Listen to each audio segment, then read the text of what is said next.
Fixing my hair. I just caught myself fixing my hair at the start of this. Hello, welcome if you're here. I'm about to take another session on a topic very close to my heart. This is very close to my heart for various reasons. As a teacher for about 13 years, right? Possibly more than that, I don't know. There were a couple of breaks. I had a very, very keen sense of there being something going on with the teenagers who were taken in and out of classrooms. And these teenagers, as a whole, stop share, go back to me for a second. Right, so basically, these teenagers, majority of the time now in this day and age, AuDHD, right? And the projection upon these children is that when they're brought into a safe environment like a school with safe adults, that they can transition safely from chaotic homes into apparently safe circumstances and are expected to behave. If there is, and there will be with complex trauma and AuDHD, because it's inevitable with complex trauma and AuDHD, this is how trauma presents. It is structural dissociation, right? There's no differentiation between them, just severity, right? If there is DID, which is what I have had and have been recovering from, or it's the structural dissociation in development, right? What's happening inside of the teenager at that age between 12 to 18 is that they are still defending the system of identities or alters inside of themselves. And they are defending that system by seeking power. Children's minds don't develop empathy until they are 19, right? So they're very self-focused due to their hormones and other things. It's the way their biology is wired. So when you add AuDHD with complex trauma, which is structural dissociation, you are increasing the likelihood of DID developing and cementing down in these children if we continue to single them out, punish them, remove them from classroom environments, and force them to sit with apparently peaceful adults that they have no basis of relationship with. And the reason is because they are wired at that stage to continue defending their system, continue defending their vulnerability, and not sharing that with strangers because everyone to them is a threat in that position, right? They're dealing with intense emotions and intense heartbreak more than any other time in their lives, right? And the last thing they want to do is reveal or be seen in that suffering. A child is developing a sense of self when we respect their reality and give them choice over who and how many people they are exposed to. And we reduce that massively and take enormous amounts of time to rebuild trust in adult individuals before we dare push them into circumstances where they will become exposed. Then we are offering the defended state greater cement, right? And I only know this because I've had worked through a lot this week, right, and been shown a lot with regards to how my own internal system works.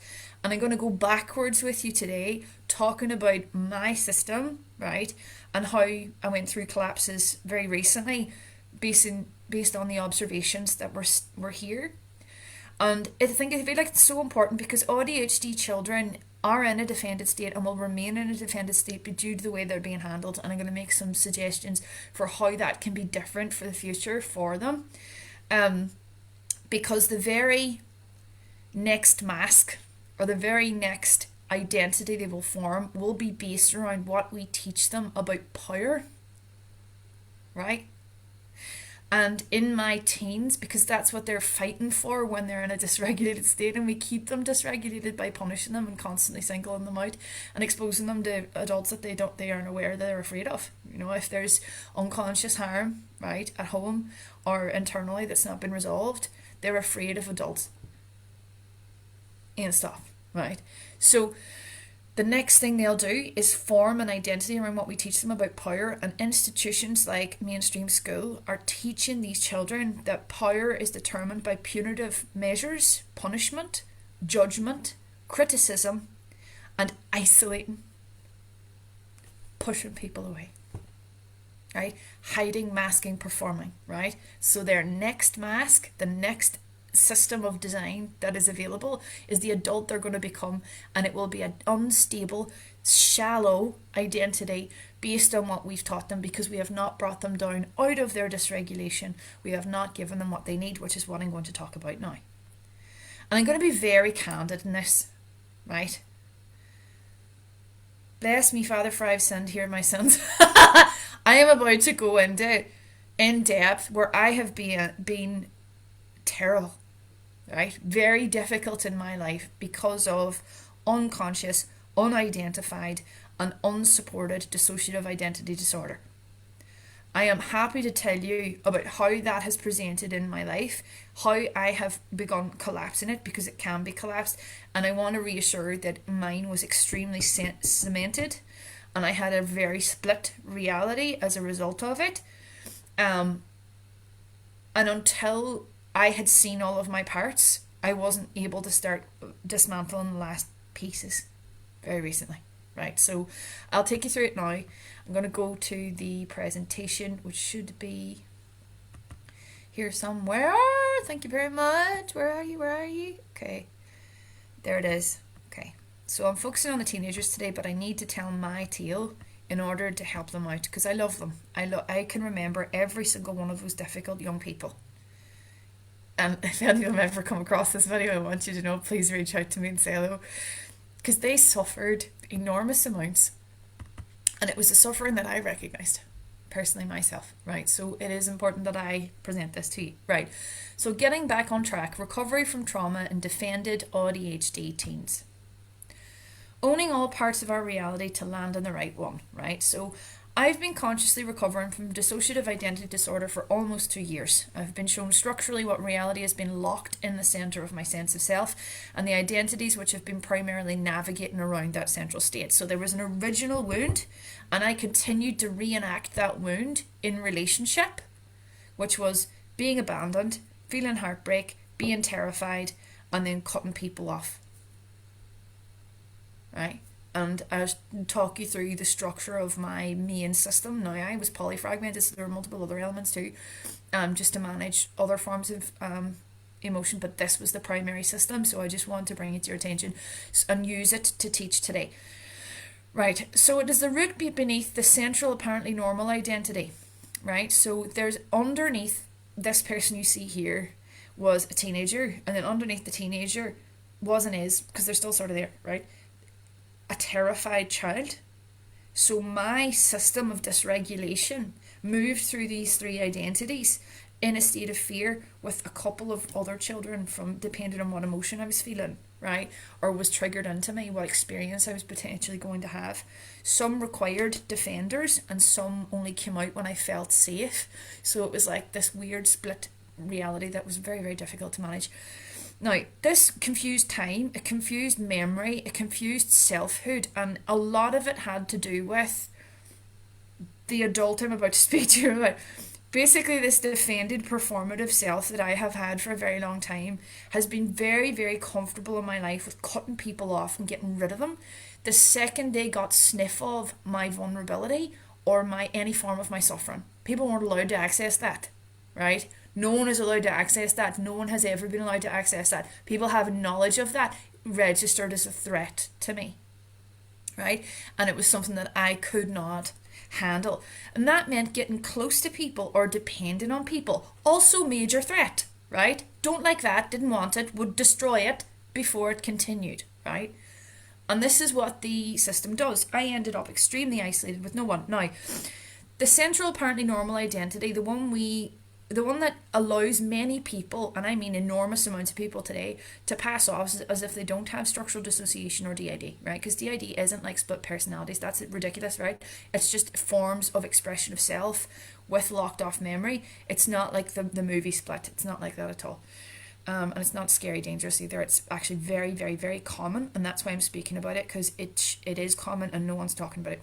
So an adult we use to identify ourselves as primarily, and by locating the central child beneath, I was able to collapse the system. Now, I haven't collapsed it in full, but I've seen it all now, and that's helped me enormously after years and years of work. I've done breath work, body work, personal responsibility and choice, and I'll speak about why that's important later. So the most important part of this was owning my own pattern, which fitted perfectly with the pattern of the initial wound. So let's talk about these identities and then get to the original wound and then see how that manifested in my reality. Now, I've used a lot of my own experience in previous videos to talk about AuDHD, why there is a prevalence for AuDHD people to experience this fragmented consciousness, right? It's because of our sensitivity, and there are multiple ways in which we'll experience it, which actually formulate our personality, right? So this is what I'm looking at, the personality self right here, okay? Not the soul, not the spirit, the personality self formed of experience. So the main mask, the adult perfectionist protector. Now, this is the intelligent, performing, calm, socially submissive adult who controls everyone and everything. They will rewrite reality to support the protection of the lower hidden parts. This one is secretly authoritarian and flies in to shut down any circumstance which incites fear, shows inconsistency, or hurts the children hidden underneath. This parent fawns and performs to hide pain or emotion or attachment, really defended in that sense, and might not appear so. Like, we'll have a performative love and affection, but is hiding the real love and affection because it's so intense due to the children underneath. She also, and because of interpersonal trauma in the past, anyone who experienced interpersonal trauma in early life will experience closeness and emotions for other people as threatening, right? She also ignores harm and maintains her appearance by never completing conflict properly and cutting people off the second they threaten the system. Now, note this. The system is triggered into switching, which is going from part to part, through fear, sincere and genuine feeling, vulnerability, loss of control, or threat of betrayal. Sound familiar? Now, the rebellious teenager, right? High drama, hypervigilant. Right, that's what she is. That's the next one that's sitting underneath the main mask. The main mask and this one, they relate to each other, and I'll explain how. So this is a reckless, risk-taking, angry and reactive truth speaker. The authoritative parent shuts this one down a lot, fights for justice, gets extremely overwhelmed by betrayal, and is willing to risk it all to protect what she loves. She frequently treats people badly by speaking honestly and roughly to people who don't deserve it. Because of being suppressed by the adults, she's constantly suppressed. She's the one who carries a lot of emotive feeling. She's very creative. There's a lot of energy here inside of the teen, and it is the unresolved sort of healthy ego self. It's like there could have been a healthy selfhood developed here because more of our personality or true self is apparent in the teen. And I know this. I just know this. I don't know why, right?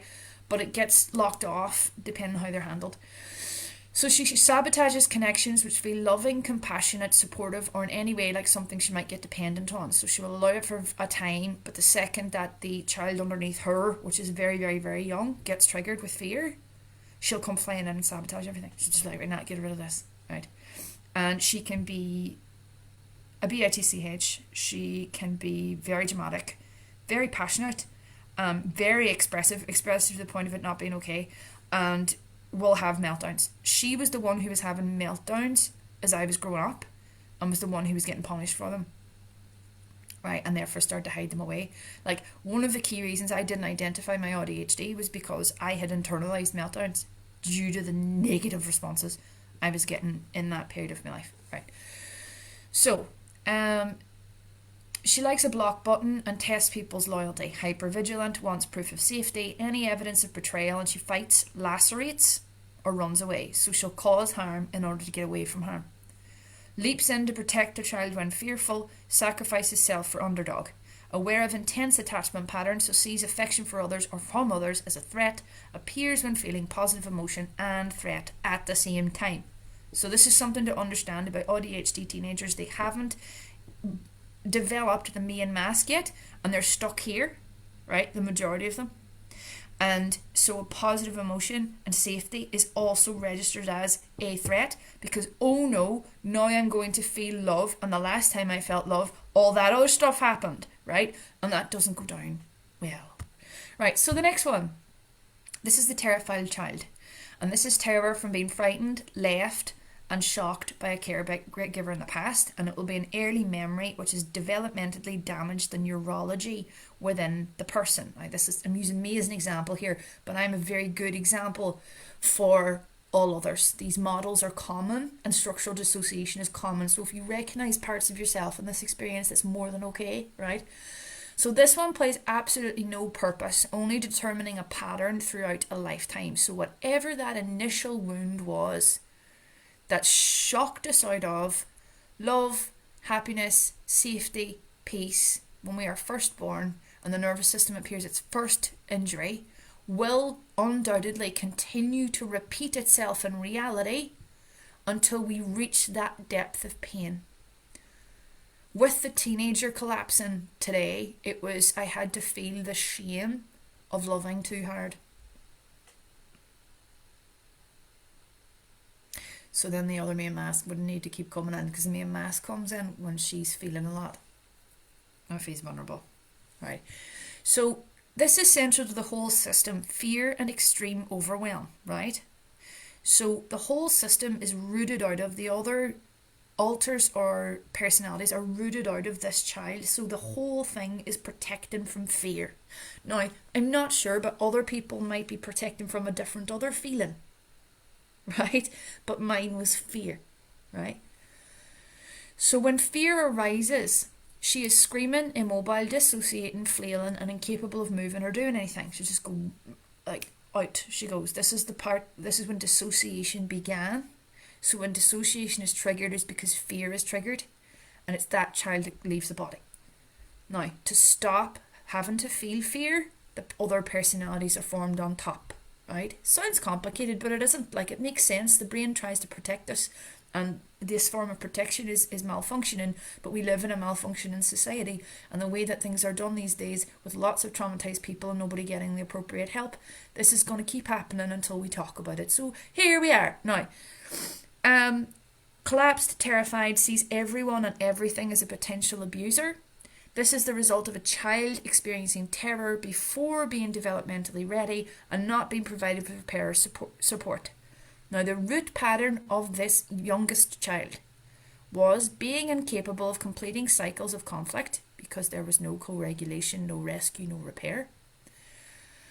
And fear instantly causes the other cells to take over. So it could never get resolved. So throughout the entirety of my life, I have had the repeated pattern of I feel vulnerable, I feel fear, and straight away I do whatever I can, usually with the other personality selves, to avoid feeling that fear, right, of abandonment, terror, heartbreak, and I say F off in all the fancy and complicated ways that I possibly can and cut people out. Because I cannot feel that again. And this has gone on throughout the whole of my life, so my nervous system remained in a state of dysregulation. These are key things to remember about dissociative identity disorder and structural dissociation, that there is a root of dysregulation that is not resolved and can't be resolved because the system stays in place. What I'm going to talk about today is how to collapse it. Hooray, hooray. Right, now, so before... Why am I making weird sound? Now, I hate that this is like... I've never been closer to my true self at the moment, right? And I sound like your man out of The Simpsons. Like, what's his name? Ned Flanders. I can't stand him. And I watch myself back sometimes, and I am just that cheesy with the silly noises that I make. Anyway, so before recovery, how they present... AuDHD children with complex trauma will utilise their parts to protect from feeling the feeling of the initial, youngest and most central wound, what I've just spoken about. In my case, it had been terror, abandonment and heartbreak. An infant shouldn't experience heartbreak, but unfortunately many of them do.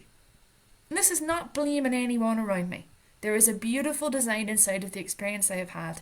I have nothing but love and affection and respect for those who cared for me, because I know what they went through to get to that point, and I understand implicitly what they went through in ways that I can't even begin to explain. Everyone is innocent, and this is what this structure reveals to us. And because it is inside of everyone, it gives us all our innocence back if we can simply face it head on. Now, each part copes with terror, abandonment, and heartbreak differently, but the secondary masks feel it, right? Right? So the teen will feel it out, right, to a degree, but the child remains protected, so it's not felt in full. The main mask doesn't allow the others to feel anything too long at all, right? And will project negativity and fear-based realities onto others in order to avoid those things directly. So the main mask is the projector, right? It's that thing's fault over there. It's not about what's happening inside me, right?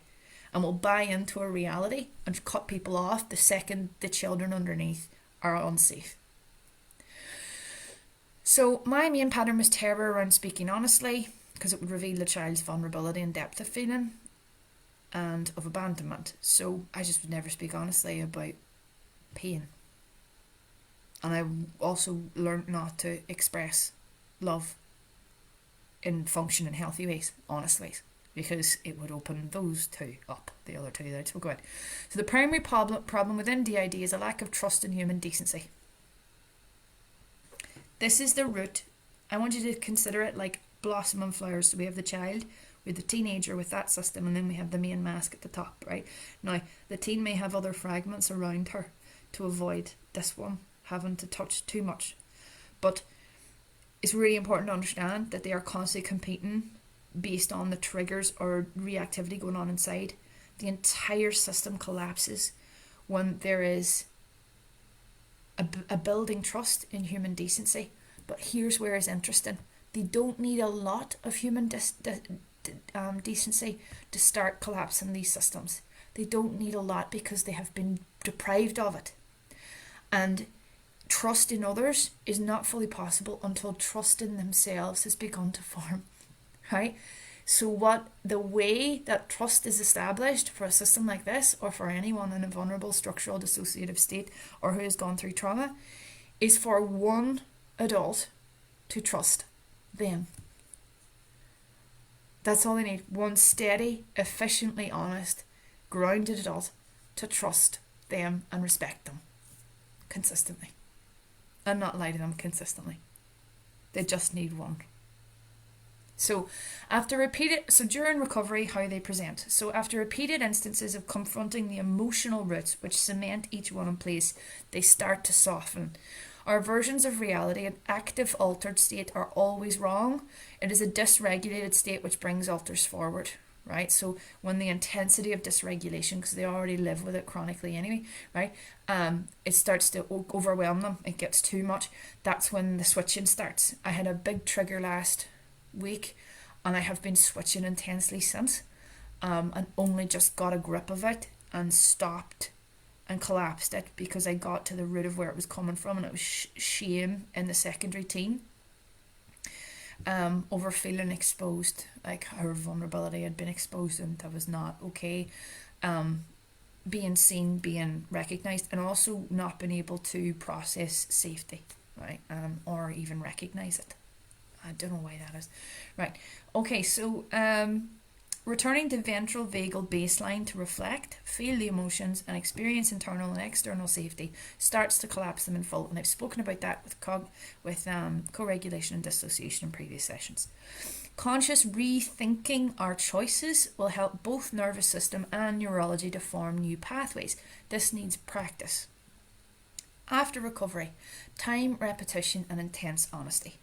The recovering AuDHD with DID or structural dissociation, which is an enormous number of people across the world, will resist parts of their recovery in stages. It cannot happen all at once.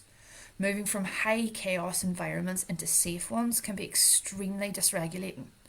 It is not possible to expect someone in a fixed offended state to accept new realities immediately. Working in respect to the realities they believe at the time is very important. Time, consistency, and respect are key. Remember the root holding it all together. A lack of trust in human decency. We get to resolve that by becoming the decent human beings we never experienced in our lives before. The people who save us will be ourselves, and the truth shall set you free, right? So, my main mask adult personality self spent a lot of my life hiding my past and denying DID because I didn't know I had it, but I knew something was very, very wrong in the way that I experienced reality and in the way that I suffered. And I ended up in a very extreme circumstance of isolation and deprivation of emotional and personal relationship. Like, I just wasn't capable of having them because to feel connected with another person was extremely dysregulating and unsafe and would immediately bring up the memories in the first child. Right, it was my immediate experience in like any sort of affectionate feeling at all. Honest connection, intimacy, in fact, just really, really impossible to have. And despite frequent attempts to try and do this right, I had to spend 2 years doing loads of breath work and loads of self-inquiry and changing my patterns. So now I can have honest conversations and conflict repair. The worst crime against me has been that my behaviour in order to manage that system and this unconscious issue that I've had as an AuDHD with complex trauma has been that people have perceived me to be evil, wrong or bad or to mean harm to them when I had no control over those unconscious patterns. But I do have responsibility for feeling the feelings that cause them in the first place. And by feeling the feelings in full, I then have the capacity inside of me, neurologically and somatically, to make a different choice. And this is what we speak of here when we speak of recovering. So the needs are unconditional, consistent and honest support. Breathwork, bodywork, slow processing time and support with scripting conversations that are hard. Also with advocating for themselves healthily. Repeated experiences in environments where they can exercise free will choice and learn from themselves a natural human decency. That was major for me. I began to learn that natural human decency wasn't just inside of me. It was something I could action without harm coming to me. I could become more vulnerable. I could make better and better choices. Not everyone was a terrible person and not everyone wanted to hurt me. The simplest of things have been difficult, like even trying to like tidy up my flat because of bad memories of the past of like having to do duties like that. I would have this anticipation that I was about to get smacked, right? And it goes that deep. It's literally where in dissociation like this, the child is living inside of the past forever. Like they're just in it, and the slightest reconnecting to their real feelings brings them right back to that place. It's terrible, right? And I don't wish it on anyone. Right, so we'll talk about it again.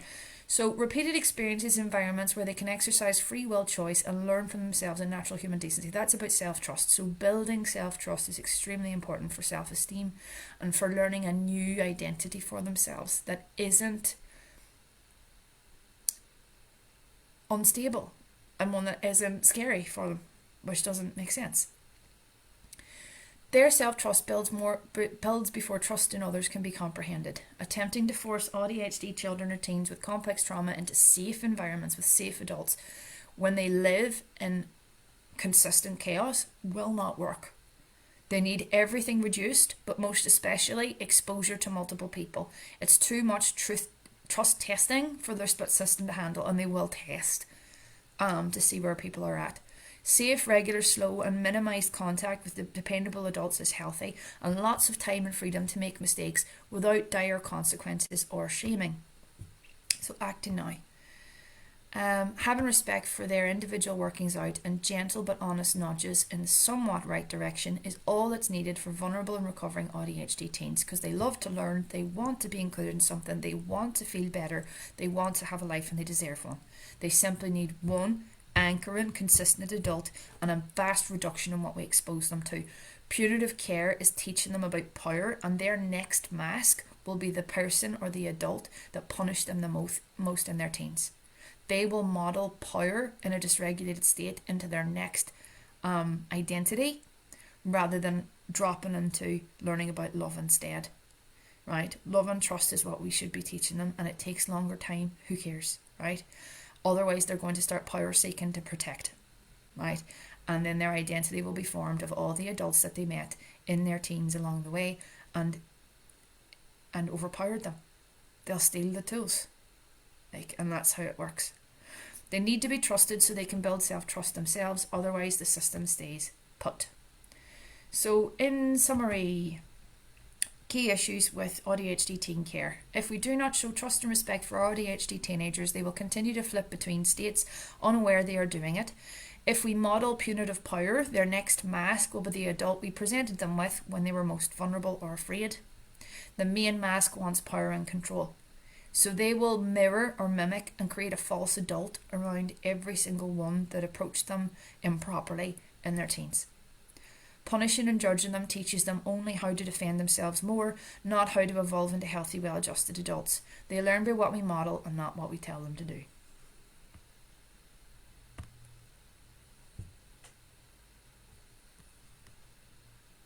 Oakley dokley, I'm off. Bye!